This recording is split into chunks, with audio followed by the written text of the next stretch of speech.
7 menit, Pak Yul, paling lama 10 menit. Terima kasih, silahkan Pak Yulianto. Ke Hendra. Terima kasih yang terhormat Ke Yuliani. Bapak Dr. Asep, rekan sekalian, para senior ini yang saya hormati, Ini Pak Asep. Bapak-bapak, ibu-ibu di Desa Siluman Pambuaran.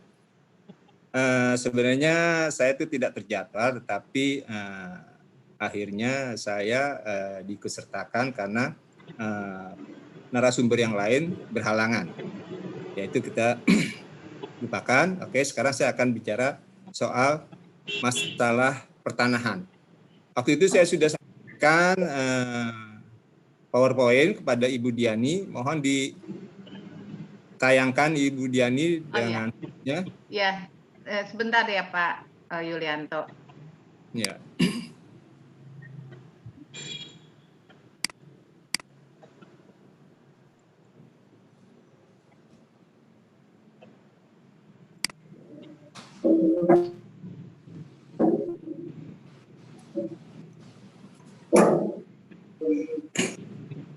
Atau sambil menunggu itu ya, PowerPoint.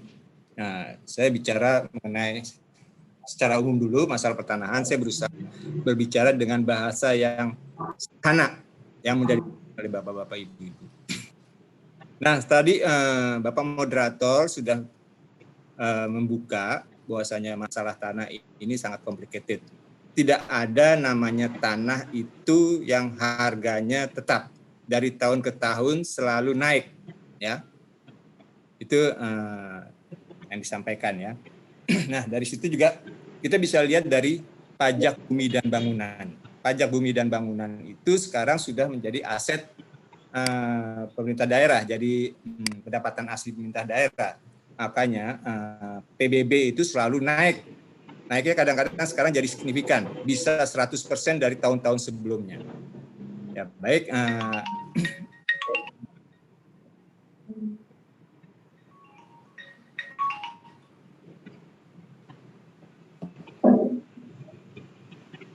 Baik, mohon maaf ada gangguan. Di sini saya akan berbicara mengenai pentingnya tanah tadi ya. Nah, tanah tadi saya sampaikan, tidak ada yang namanya tanah itu harganya turun. Dari tahun ke tahun selalu naik. Kenapa? Ya, karena tanah ini sifatnya statis, ya, tidak bertambah. Yang bertambah adalah penduduknya. Kegiatan usahanya makin bertambah. Dengan demikian, karena keterbatasan akan tanah ini, maka dengan sendirinya tanah itu harganya semakin lama semakin naik. Ya. Tanah adalah kebutuhan dasar buat manusia. Sandang, pangan, papan. Nah, papan inilah yang digambarkan kalau ini adalah tanah. Papan adalah hunian. Hunian itu tidak akan berdiri kalau tidak dibangun di atas tanah, ya. Juga bisa dengan usaha-usaha saudara-saudara di situ sebagai UKM, ya. Tentu membutuhkan tempat untuk produksinya, ya. Nah, yang jadi masalah, ya, yang jadi masalah ini kadang-kadang konflik pertanahan ini sangat tinggi, ya. Sengketa pertanahan ini sangat tinggi. Sengketanya salah satunya adalah klaim, saling memiliki, saling merasa mempunyai. Ya, di samping itu juga konflik-konflik lain adalah konflik-konflik masalah batas tanah, ya, sehingga satu sama lainnya merasa itu adalah tanahnya, sehingga saling mengklaim antara para pihak yang bersebelahan tanahnya, ya. Dengan tanah juga bisa melihat tolok ukur perekonomian seseorang, ya. Orang tentunya bisa dilihat tajir tidaknya dari properti yang dia punya, ya. Tuan tanah misalnya, ya, itu bisa dilihat kalau dia jadi tuan tanah pasti itu orang kaya. Nah, sampai akhirnya orang meninggal pun harus kembali ke tanah. Nah, jadi simpulannya tanah tidak dapat dipisahkan dengan kehidupan manusia. Baik, lanjut. Nah, di dalam hukum tanah ini, ya, dalam hukum tanah ini Indonesia menggunakan Undang-Undang Pokok Agraria, Undang-Undang Nomor 5 Tahun 1960. Nah, inilah yang sampai sekarang berlaku sebagai hukum positif. Ya, undang-undang ini pasalnya sangat sedikit, hanya sekitar 58 pasal, ditambah ketentuan konversi. Nah, ketentuan konversi ya. Jadi isinya adalah hanya peraturan-peraturan yang bersifat pokok. Tetapi undang-undang ini juga memungkinkan atau mengamanatkan jika ada ketentuan-ketentuan lain yang lebih rigid, lebih rinci, ya, maka dibolehkan untuk dibuat peraturan pelaksananya. Peraturan pelaksananya itu bisa berbentuk undang-undang, ya, peraturan pemerintah, peraturan menteri, ya, bahkan sampai peraturan daerah. Nah, sekarang di dalam Undang-Undang Pokok Agraria ini, ya, ada yang disebut hak-hak atas tanah. Nah, hak-hak atas tanah ini diatur dalam pasal 16, ya, dalam pasal 16. Nah, di situ ada salah satunya adalah hak milik, hak guna bangunan, hak guna usaha, hak pakai. Dan ditambah lagi hak-hak lain yang sampai sekarang belum ada sertifikatnya. Ya. Sertifikatnya belum ada. Jadi di dalam pasal 16 disebut jenis-jenis hak atas tanah. Nah, pasal 16 ini, ya, itu hanyalah hak-hak atas tanah yang disebut secara normatif. Tetapi secara administratif, ya, hak-hak atas tanah itu hanya 5. Ya. Secara administratif artinya yang diterbitkan sertifikatnya. Siapa yang menerbitkan sertifikat? Nah, yang menerbitkan sertifikat adalah Badan Pertanahan Nasional. Secara administratif, Badan Pertanahan Nasional menerbitkan 5 sertifikat. Hak milik, hak guna usaha, hak guna bangunan, hak pakai, dan satu lagi hak pengelolaan. Nah, itu. Siapa itu BPN? Nah, BPN adalah langsung maupun tidak langsung adalah yang menjalankan hak menguasai dari negara.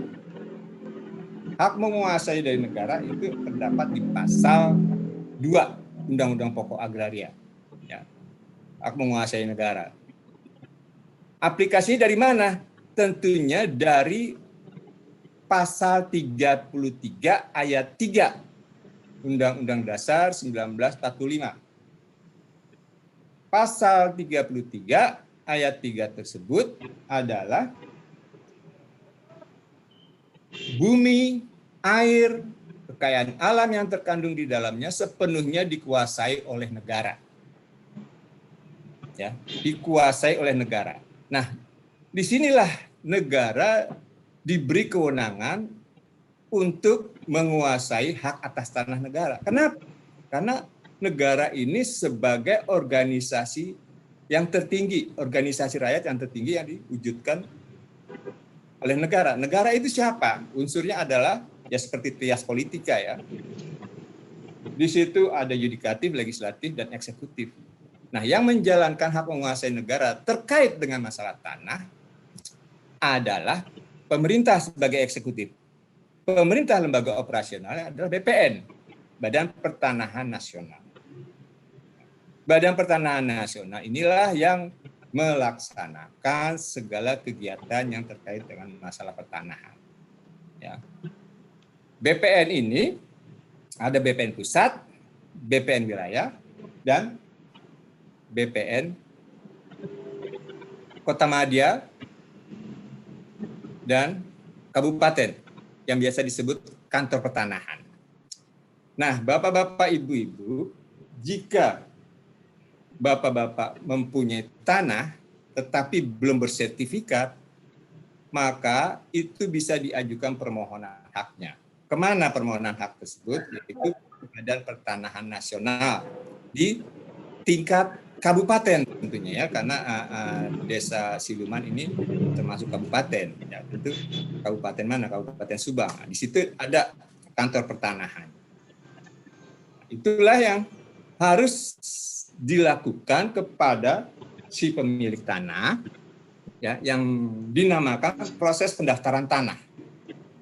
Proses pendaftaran tanah. Nah, pendaftaran tanah itu ya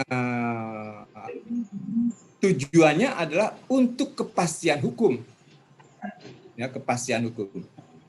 Nah, pendaftaran tanah itu kan ada pendaftaran tanah pertama kali, ada pemeliharaan data pendaftaran tanah. Nah, jika tanah tersebut belum bersertifikat, maka acaranya adalah melalui pendaftaran tanah pertama kali. Ya. Kita harus melengkapi semua data-data yang terkait dengan bidang tanah tersebut. Ya.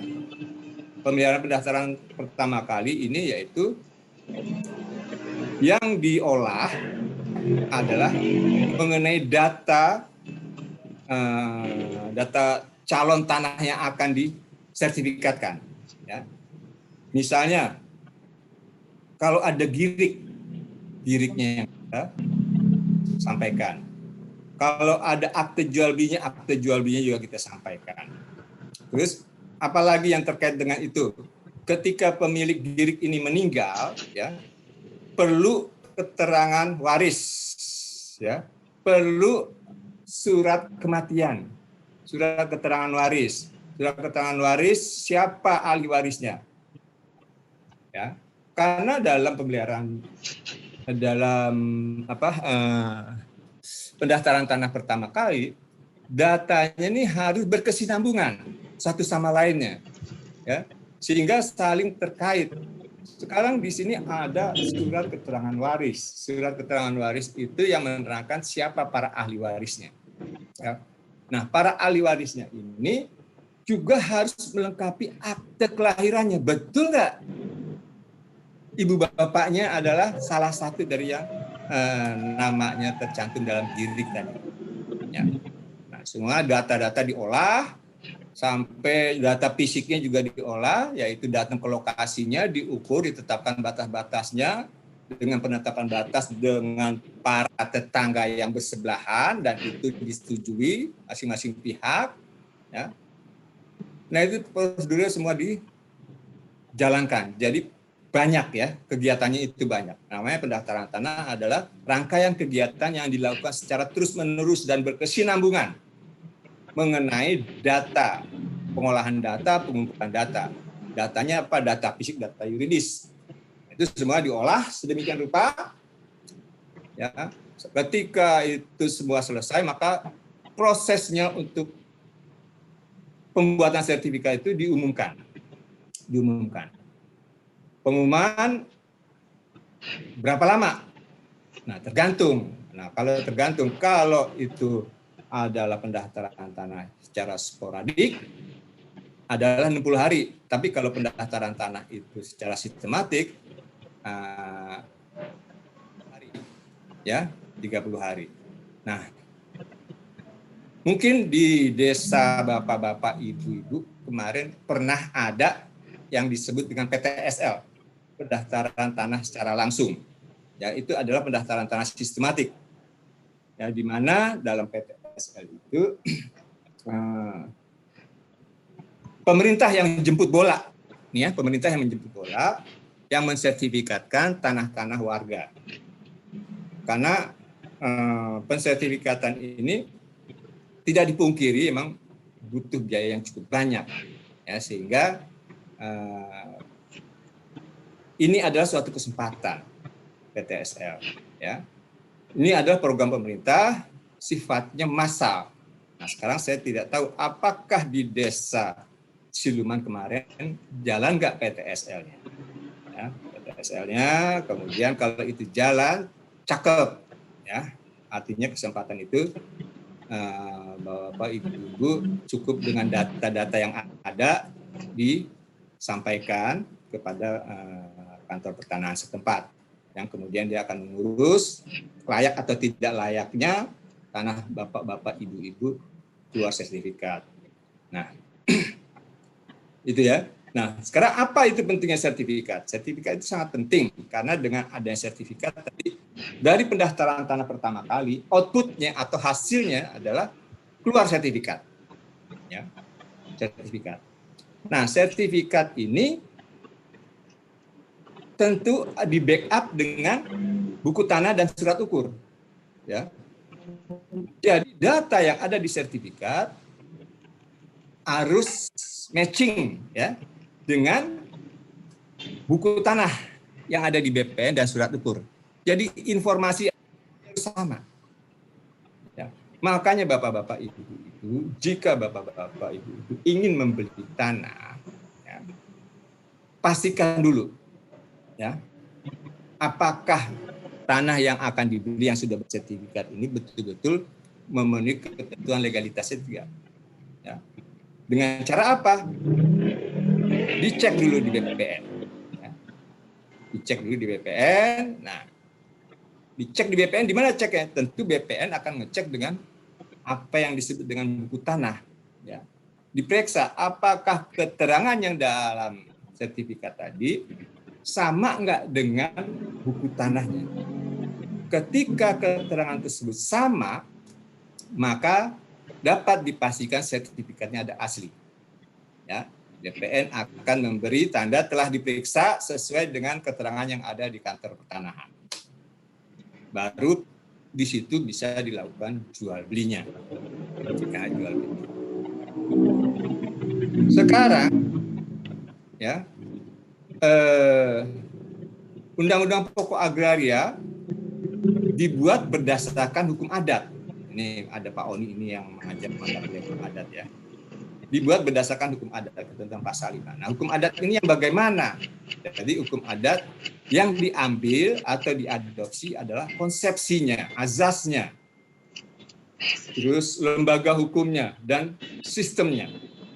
Dengan demikian, Undang-Undang Pokok Agraria atau Hukum Tanah Nasional kita juga memberlakukan hukum tertulis sebagai sumbernya dan hukum tidak tertulis. Maka dari itu, hukum tidak tertulis itu bisa dilihat bahwasanya tanah-tanah adat itu masih ada. Ya. Tanah-tanah adat itu masih ada.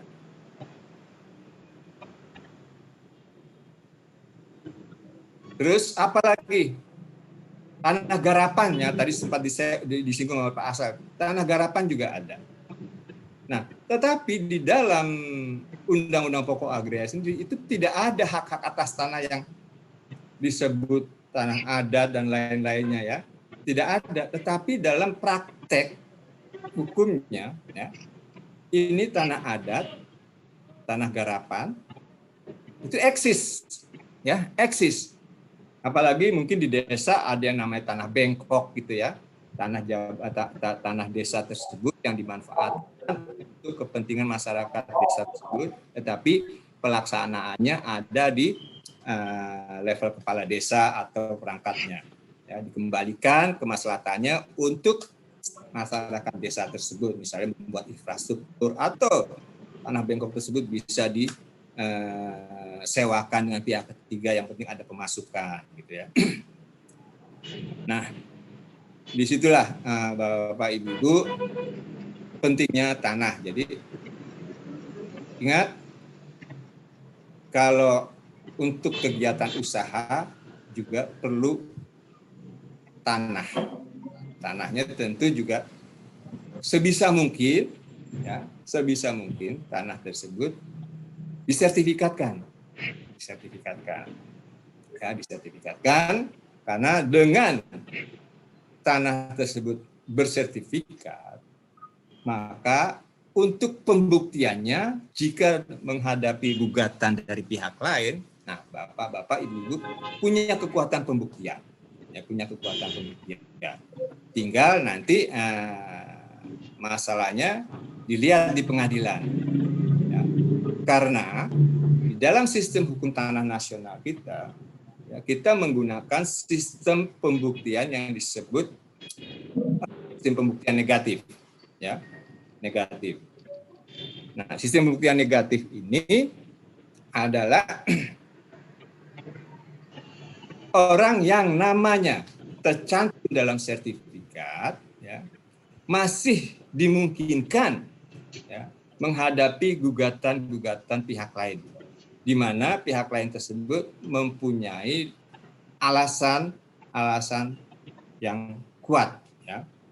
Nah, di situ beda dengan sistem publikasi positif. Ya, sistem publikasi positif ini alat bukti ini sifatnya mutlak. Ya. Nah, publikasi positif ini biasanya diterapkan oleh negara-negara maju yang sudah ekonominya sudah kuat. Ya. Ketika sertifikat ini atau alat bukti ini digugat oleh pihak lain dan pihak lain ini menang gugatannya, sertifikat itu tidak dibatalkan. Ya, tapi negara lah yang akan memberi ganti rugi kepada pihak lain yang dimenangkan dalam gugatan tadi. Ya. Itu jika sistem publikasinya ada sistem publikasi positif. Tapi sistem yang lain adalah publikasi negatif.